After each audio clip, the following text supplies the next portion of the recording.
Today we're speaking about, can your therapist be your supervisor? I've heard this one before, Rory. I know. It's one that comes up. It's what we call evergreen.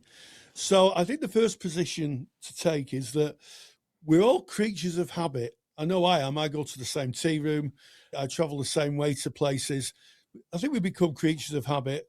And especially, I think, when we've had a difficult time in our life. So I'll give you an example of that. Say, for instance, you're walking down the road and you were attacked. You would probably avoid that road and go down a different road. And as you got more confidence in walking to wherever you're going, you probably stick with it. And I think that can happen if someone's had a difficult time and they've gone to a therapist and they've had a really good experience. And then you think, I want to train as a counsellor.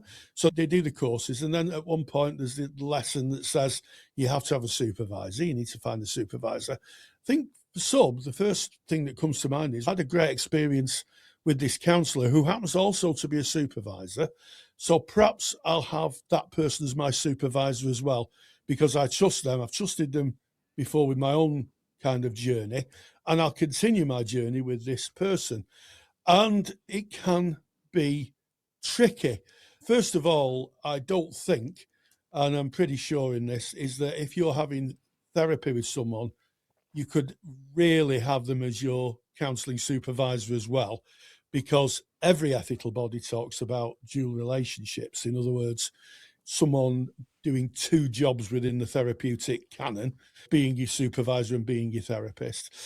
And also, I think that counselling is about being challenged. Part of developing yourself as a counsellor is taking the road less travelled. I'm quoting a book by Scott Peck there. And that is taking a few risks, being a bit uncomfortable. So to really milk the metaphor of the road that I used earlier on, perhaps you're used to going down a familiar road, but perhaps as your practitioner journey, it might be worth thinking of taking another one and finding a supervisor who isn't your therapist, because they are two different aspects of counselling. Yeah, I think training to be a therapist asks you to be brave, and we know that you're only being brave when you're doing things that scare you. At least that's what I say to my granddaughter. Yeah.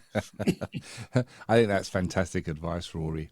Yeah, it's an interesting one. This comes up again and again. My answer is it depends.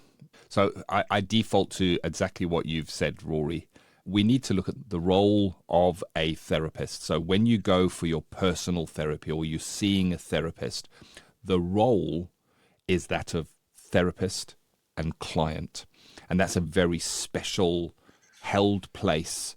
And it's maybe a place where you're going to share a lot of yourself. As a client, you're going in, you're speaking to a therapist, and very often, and you'll see this when you're in practice yourself, a client may share stuff with you that they have not even shared with their closest family. Now, I know from my own therapeutic journey, because I'll dip in from time to time when needs arise on that, and of course I did it during my training, I shared a lot with my therapists over the years that I would never dream of sharing with my supervisor. It's not relevant to share with my supervisor, because the role of supervisor, supervisee, so let's say I'm the supervisee in this role, it's not about me. It's about my practice and the clients that I'm seeing. I'm taking those to my supervisor. And yes, of course, I'm there in part. But if you think about it, and you find this out when you train to be a supervisor, very often, if there is a challenge in self, and I'm the supervisee and I go and see, my supervisor will say, you should take personal therapy outside, go and see a personal therapist. And you'll go and do that separate to your supervision. Why? Because within supervision, you're not there to work on yourself. And there's where the confusion comes. If you've worked with somebody and you've worked on yourself with that person, going in and bringing your clients only can be challenging for you, but also for them, it may be challenging because they know you in a different way. They know a different side of you. So that can be tricky. We're just peers having a discussion. There's not a right or wrong here. You need to make your own decisions on this. But there is a role conflict, definitely. Maybe if you saw that therapist 9 years ago. You know, you saw them when you were a student, and now you've been in practice for 10 years, and you liked their style, and you dip in and say, you know what, I really liked working with you back then. I wonder if you might be my supervisor. Maybe. And I'm just putting in a maybe there.